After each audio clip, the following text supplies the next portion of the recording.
ভিডিঅ'টো আৰম্ভ হোৱাৰ আগতে মই কৈ দিছো যে মই ইয়াক কাকো সাপোৰ্ট কৰা নাই আৰু কোনেও গাৰ্ড পাতি নলবা। যদি ভিডিঅ'টোৰ বিষয়বস্তু বুজি পাম বুলি ভাবিছা তেনেহলে চোৱা, নহলে ফটোৱা কমেণ্ট নকৰিবা। নমস্কাৰ বন্ধুসকল, আকৌ আপোনালোকৰ মাজত এটা নতুন নিউজ ভিডিঅ' লৈ আহিছো আৰু আপোনালোকে চাই আছে ডেগাঁৱলীয়া। সো গাইজ, আজি নতুন ভিডিঅ'টো আৰম্ভ কৰো।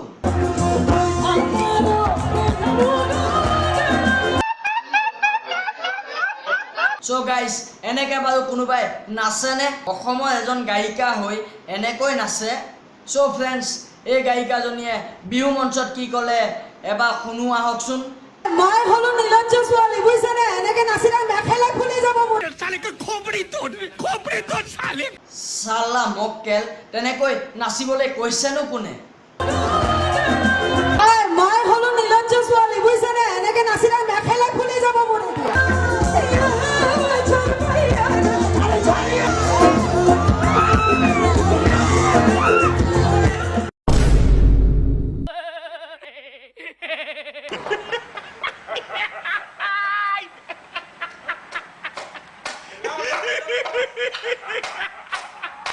বুজি পাইছো বাইদেউ, আপুনি মানে পইচাৰ কাৰণে সকলো কৰিব।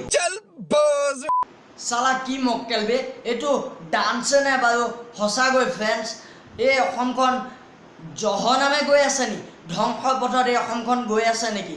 অসমীয়া ছোৱালীয়ে যদি এনেকৈ কয়, এনেকৈ নাচে ইমানখিনি ৰাইজৰ মাজত, তো আমাৰ অসমখনটোতো ধ্বংসই। সঁচাকৈ এনেকুৱা গায়িকা কিছুমানৰ কাৰণে আমাৰ অসমখন ধ্বংসৰ পথত গৈ আছে।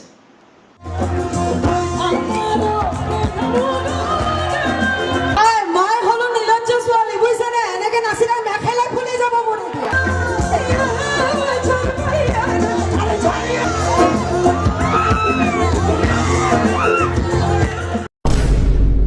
কি ক'লে এই মক্কেল গায়িকাজনীয়ে ইমান ৰাইজৰ মাজত এখন ষ্টেজত, মানে এখন মঞ্চত?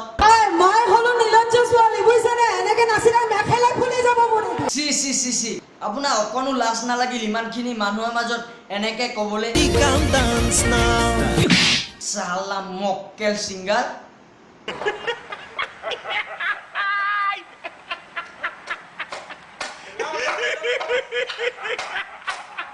মোৰ ক'বলৈ একো নাই আৰু বাইদেউ, আপুনি মহান, আপুনি দেৱী। চ' ফ্ৰেণ্ডছ, এই ভিডিঅ'টো আৰু আগলৈ নিনো আৰু। চ' আজিলৈ ভিডিঅ'টো ইমানতে সমাপ্ত কৰিছোঁ আৰু অহা কালিলৈ নতুন এটা ভিডিঅ'ৰ সৈতে মোক দেখা পাব।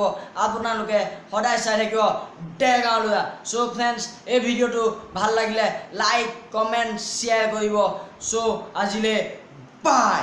ভন্টি ঐ ভনিকণ তেতে তেতে গিয়াখোন, ভন্টি ঐ ভনিকণ তেতে তেতে গিয়াখোন।